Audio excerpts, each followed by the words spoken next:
शुरू हुआ मेरे जन्म से पहले मेरी मौत इंतजार में। कैसे कहूँ कहानियाँ, अब सुनो पूरी लंबी कतार में। जन्म हुआ मेरा जेल में, माँ बाप का चेहरा मैंने देखा नहीं। हाँ, रोती रही माँ देव की, जुदाई मिली मुझे पेट में। मामा से मिला उपहार ये, मेरे माता पिता लाचार थे। 6 भाइयों को मारा सामने, आंसू थे माँ के आंख में। वैसे तो मैं भगवान, मैं या जीव सा ये खेल है। मेरे माता पिता मेरे देवता, वो दोनों ही थे जेल में।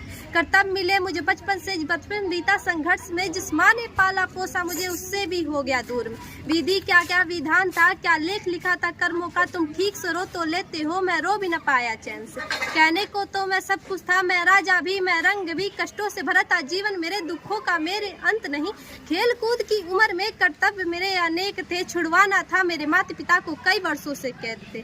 धर्म के चलते कर्म से वो वृंदावन भी छोड़ दिया। मथुरा की उन गलियों से भी अपना दामन मोड़ लिया। वृंदावन के साथ साथ किस्मत भी मेरी रूठ गई, और प्राणों से भी प्रिय मेरी वो राधा रानी छूट गई।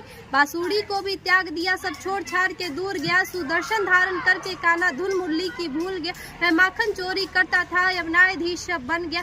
समय का चक्र अजीब था, मैं जीत के भी हार गया। धर्म बचाने वाले को दुनिया ने कपटी बता दिया। तरह तरह के श्राप मिले, अश्रु की बूंदे सूख गई। माँ गांधारी के श्राप से मेरी द्वारिका नगरी डूब गई। मेरी बांसुरी भी छूट गई, मेरी द्वारिका भी डूब गई। मैंने क्या ही पाया जीवन से, जब प्रेमिका ही दूर गई। विश्राम करने लेटा था मैं, तीर पैर में आ लगी। तुम जीते जिंदगी चैन से, मुझे मौत चैन की ना मिली। मानव के इस रूप में मैंने जाने क्या क्या देखा। मेरे वंश का पतन देखा, वरवीर का मस्तक देखा। द्रौपदी का चीर हरण, अभिमन्यु का अकाल मरण। कुरुक्षेत्र की भूमि में भारी भरकम विध्वंस देखा।